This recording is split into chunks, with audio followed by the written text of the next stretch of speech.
Oh, God, we're doing it again. Patreon.com/wehaveconcerns. Patreon.com/wehaveconcerns.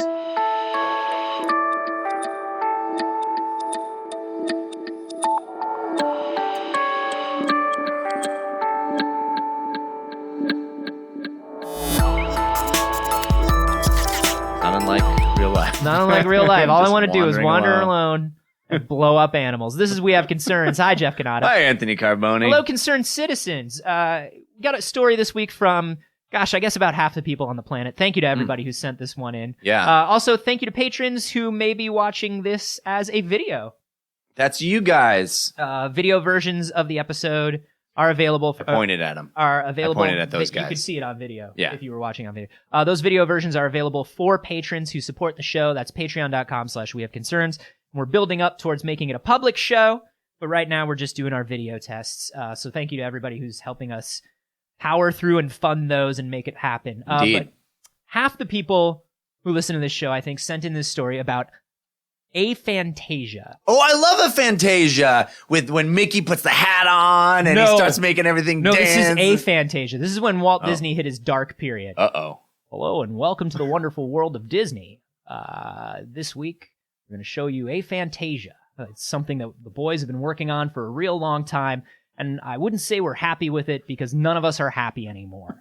Aphantasia, it comes from my own thoughts, much like yours, about how our emotions and thoughts are trapped inside our frail physical bodies, and we can never truly share them, and the universe itself is exploding into entropy, and one day even our physical forms will be torn apart. Uncle Walt, I'm frightened. We're all frightened, and we're all excited for aphantasia. Oh, boy. No, aphantasia is the inability to picture things in your mind's eye. Okay. So I think I got that in my mind. Oh, no, I wouldn't be able to. You literally cannot picture that. I can't picture that. No, so this made the rounds because a science writer put it on his Facebook and linked to a story from last year by Carl Zimmer.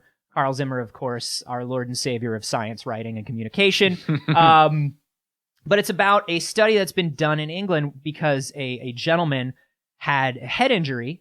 Oh. And after his head injury, could no longer picture things in his mind's eye. Can we just take a second real quick and say how much of scientific discovery is due to head injuries? I would say in the 1800s and 1900s, it was entirely based on head injuries. It was an entire field of science was just devoted to head injuries. Head injuries and Blunt accidentally trauma. eating poisons. Or eating poisons on purpose. Yeah. Gentleman science is my favorite era of science, where it's like, I'm going to put a bowl on my head and see how far down I can go in the water. And then you come up and you get the bends and he goes, that hurt me for 4 days. Yeah. I wonder why. Yeah. Let's do a science. Let's figure that out. My family has too much money. Let's find some people who are willing to volunteer for that torture. I bet mercury tastes real good. Should we find out? Yes. Why not? We have all the money in the world and 50 servants and literally no jobs. My name is Bill Stevens, blunt traumatist. I come with my own club. This is, this was science for a really long time, and even now, we need something to be abnormal to compare it against a normal, right? Like, in order to see how something works, we need an example of it not working so we can sort of suss out the differences.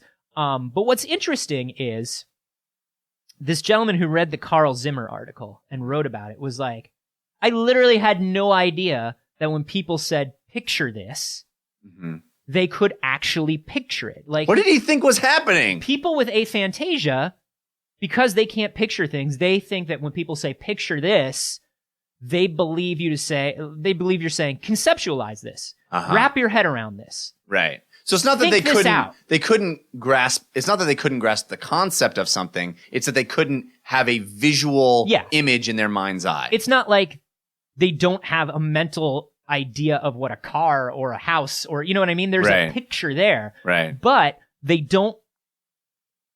can't see a movie when they close their eyes. Right. And here's what's crazy. I don't think I can. Really? I don't think I picture things like that. Because until I read this and it was really laid out for me, Yeah. Like, I don't think I really understood that people can close their eyes and see vivid images. So if I said, think of an apple. Yeah, I'm thinking of an apple.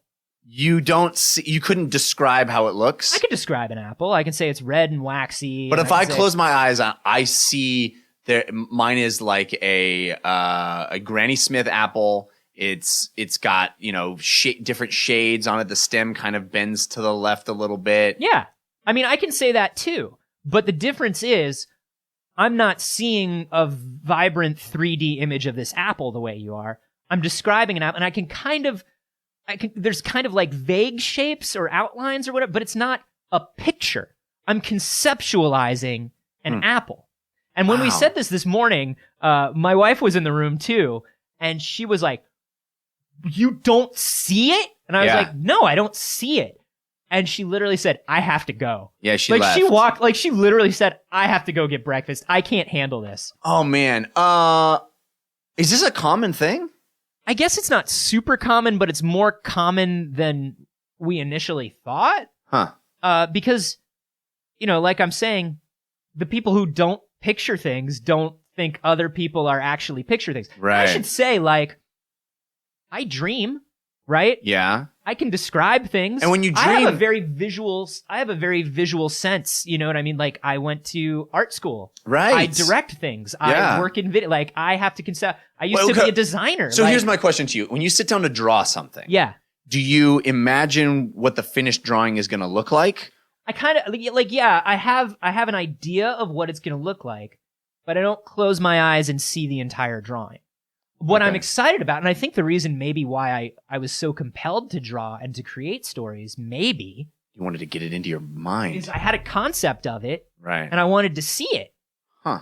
You know what I mean? Like, I could conceptualize whatever this is I wanted to draw, and then I would be like, oh, I got to see what this is. I got to put it on paper. Yeah. This is me obviously applying, in retrospect. In retrospect, right. I don't know if that's really what did it, but yeah, I don't think I see pictures in my mind's eye. You're a demon. I might be. Yeah. I'm also left-handed. Oh, I'm Shit's left-handed going too, way against me. Yeah. If this was the 1800s in the era of general science, you would have been put down. I would have been put in an asylum. Well, I would have been hosed. We would have just blunt traumatized you just to see if anything clicked. Let's drill into his skull and see if we can see if it looks different inside than anybody else's. He's experiencing a lot of pain. Yep. I wonder if I would experience the same pain. Oh, drill into my head. No.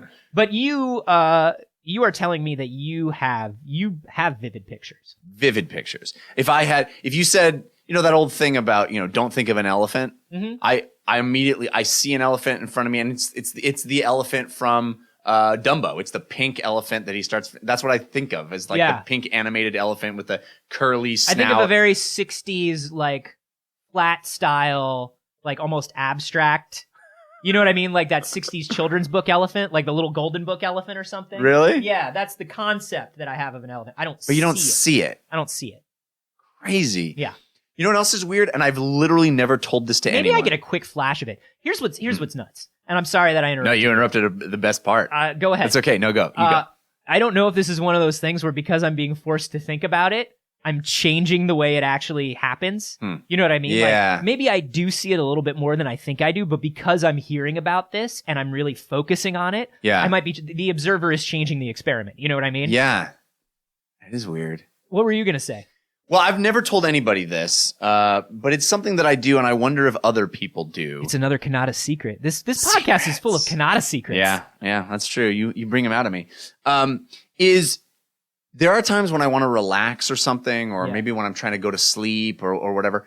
I will close my eyes and I will sort of, it's hard to articulate this, but I will see whatever I see in my eyelids and then create imagery out of that and then free associate.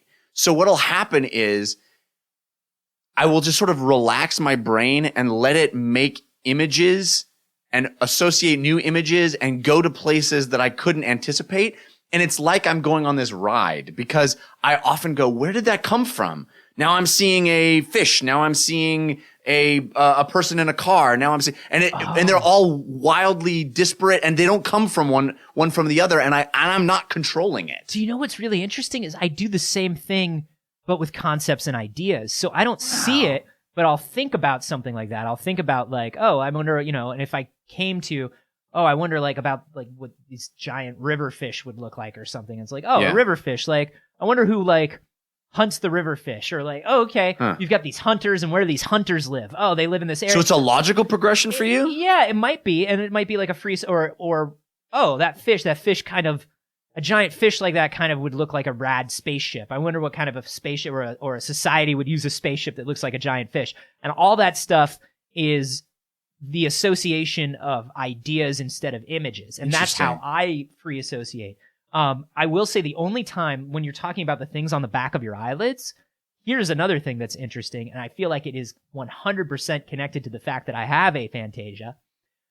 When I was a kid, used to either hold a flashlight up to my eye. Oh, that's not good. Or rub my eyes with my eyes closed until it hurt, so I could see things on the back. Like, I found out when I was a kid, if I rubbed my eyes really hard, I could see shapes in my eyes. And let's remember that all through my teenage years, I was a heavy drug user.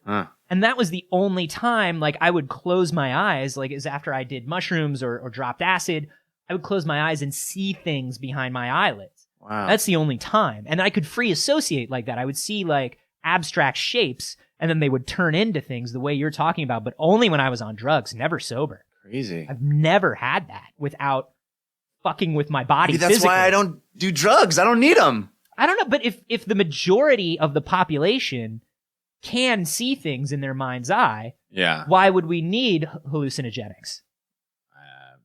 Funsies? Yeah, I mean, for funsies, obviously for funsies. I don't know. This is a bizarre revelation to me. I wonder what the percentage of people that have this affliction is, and how it manifests. Like, does it change your behavior? Because I feel like imagining things and sort of seeing it in my head is such a big part of my life. But here's the thing. Not until today, including today, I would say the same thing about my life. It's just a different process. Yeah. You know what I mean? Right. It's a different thing. It's like, I don't know. God knows why I'm a person using a sports analogy right now, but it's like pitchers that have different grips, right? But they're all good pitchers. Right. But you look at their pitching stance or their pitching form, and it's like, well, they're all throwing 100-mile-an-hour fastball. Yeah. But they're all doing it in whatever way their body is able to do it. Sure, yeah. Like, you have a creative impulse, and your body is going to express that, or allow you to express that in whatever way you have, and whatever tool set is possible for you. Yeah. You know? No, I think that's accurate. What I think is interesting about this is if you go back to our episode about the connection between seeing something and the word for that thing. Yeah. And the way that we both experience that. Yeah. I wonder if they're connected, because we had talked about how the color blue was never spoken about. Right. And could people see blue without the word blue? Yeah. And I was like, yes, of course, it doesn't matter. Right. But I wonder if that's just because I'm so used to attaching words. Sure. I don't know. You know what I mean? Concepts that you're not envisioning. Yeah. Yeah. That is really fascinating to me. Suddenly everything has changed as far as I'm concerned. Yeah. With the way I approach the world and the way I think about other people approaching the world. Yeah. My wife, the photographer, says that she, like, if you tell her to see an elephant, she doesn't just close her eyes like if I, like, you saw the elephant. Right. She closes her eyes and she sees an elephant, she was saying, on the Serengeti. She can tell you what time of day it is. It's a movie in her mind. Yeah. And she's like a photographer, right? Sure. And I wonder if it's like there is a connection between that vividness. Maybe, but and what you do, you know? I think your analogy of the pictures is more accurate in the sense that you're not an inartistic person. You are you use it in a different way. You come at it from a different angle. Yeah. But it's fascinating to me because I've never really put much thought into it, because I think we all just assume that our internal life is similar to everybody else's internal life. Yes. But there's such a huge portion of our daily experience that is unspoken. Right. Or we just unable assume to be spoken. that everybody, I know I have weird pains or weird sensations, and I just so much of my life, I just assumed like, oh, everybody has that, because I've always had it and it wasn't a big deal and it comes and goes. And that's a thing that just humans have to deal with. And then it only occurred to me recently that maybe everybody doesn't have that stuff. Right. Well, it's like you were a kid that wore glasses. Yeah. Until you have your first pair of glasses, you don't understand that you can't see. Right. And you don't know 100%. what that means. Yeah. There's a lot of stuff that happens like that in our internal lives. I didn't understand that because of my ADD and my anxiety and a lot of other stuff, I have a completely different thought process to someone else. Right. I assume that we all attack things the same way. Yeah. Until, it was actually explained to me that that's not true. Right. Or until you are able to experience something a different way. Yeah. On a smaller scale, they always tell you, like, go off to college, travel, like, don't stay in your hometown. You know what I mean? There are all these things that are outside your lens, your Buddhist idea of filters. Sure. But you never think to question them. Do you daydream? Do you like sit around and I do. I will sit around and like, let's say I'm, obsessed with a video game. This is a banal example, but an example nonetheless. If I'm obsessed with Heroes of the Storm or something, I can see it in my head and I'll be thinking about it and fantasizing about playing it and thinking like, oh, I would walk over there and do that and, attack this quadrant. And I can see it all in my head and I do it all the time. Now, I would say that, yes, I can daydream, but I don't know if there's a visual component to it. Like there's a feeling or an experience of daydreaming for me. Yeah. But I don't know that like the visual world ever falls away. Like I'm always very aware of what I'm looking at. Because I'm just kind of coming to this idea or this realization. Now, when you daydream, does the fucking literal world kind of disappear? It doesn't disappear in a way that you would see in a movie where it's CGI and it goes away. But I definitely. But is it like overlaid or something? It's more like my attention is removed from the real world and from my actual senses, and it's put onto something that is only happening in my mind. So like. My wife, for example, will be upset because I'm not paying attention to something because I'm not seeing it. I'm seeing something else happening in my head. That's my daydream. That's most likely a video game that I'm imagining or whatever, and so it's not like it falls away. It's just like my attention shifts to the inside vision rather than the outside vision. I would say that it's kind of the same to me. I don't think there's much of a visual component. Which is really odd. Wow. Like, the more I think about it, the more I'm like, that's pretty odd. It is. Like, there is kind of like, every once in a while, there might be a faint one, but not really. It's more the feelings, maybe the feelings and the sounds and the other sensory stuff. Yeah. But there's not a lot of vision going on. They say in this article that in addition to head injuries, this is something that occurs at birth for a lot of people. It's not something that is an acquired thing. Like, it's not necessarily traumatic. Could just be developmental difference. Could come from a certain area of the brain. Could be a difference in activity. Like they don't really know yet. Right now, what they're doing is collecting a lot of surveys. Yeah. And there are different versions of this survey that you can take online. Like it's just a list of sample questions that you can ask yourself that kind of let you know whether you're seeing something or just thinking about it, conceptualizing it. Yeah. It's an very interesting distinction. In my mind, it's such a fine distinction, but that's probably because I don't see things in my mind. You know what I mean? Yeah. Like, whereas, you and my wife are both like, what, you don't see it? That's so huge. Yeah. To me, it's small, but that's because I don't experience it, and I don't know how big it is to be able to see things in your head. I wonder how many people in our audience fall on each side of this, because, like, I feel like it is a tremendous part of my life, a very vibrant, constant part of my life to sort of switch between what I'm seeing with my senses and what I am seeing in my head. So I do it all the time. Yeah, I would love to know how many people see and don't see things. And I think it's going to be mind-blowing for a lot of people that don't see things when they hear. Because for me, even though I kind of knew, I didn't 100% know. Yeah. Until Zimmer laid it all out in his article last year. I can't wait till we get somebody to drill into your skull and it's just pry it right open. We need a phrenologist to just come and read the bumps in my head. Just some real sciencey science shit. Right. See, right then I saw someone prying your skull open. I figured it would be a Victorian gentleman who would show up at the door. Ah, yes. And like with one of those Willy Wonka ribbon ties. He's got a Willy Wonka ribbon tie. He's got one of those spectacles that has like multiple lenses that he can turn back and put forward. I feel like you're testing me now. What do you see? I feel like you're testing me. And it's funny because like I'm going to come up with every detail, but I think we just see it different. And there's no way. This is another one of those frustrating things that we always hit back upon whenever we do a story like this. There's no way you'll ever know the way I experience it. And there's no way I will ever know the way you experience it's it. Wild. Yeah. Being a human is fucking weird. Weird. It's true, man. It's so crazy. Yeah, we're different. But we would love to know. We'll put a link to the article, and you can find the surveys. We'll find one of the surveys and put it down there. But we would love to know how many of you see things, and how many of you don't see things. Tweet at us. I'm at Carboni. I'm at Jeff Cannata. It's interesting because so long we've been doing an audio show, which is sort of asking people to imagine what we're doing. We can create these little, improvised scenes, and people, I imagine, I would always see it in my head of what we're doing. So I wonder if people are like, no, I never saw it. I never saw it once. That's why we have video now. Now we have video, and you can see how little we actually do. If you want to see these test videos as we're putting them together, you can do that. Anybody can do it. You just head to patreon.com/wehaveconcerns. Support the show at the level of $1 a month or more. That's all we're asking. This is the only way we get money for the show. Yeah. I mean, well, we have the t-shirt shop as well, but we don't do advertising. We don't do any other weird stuff like that.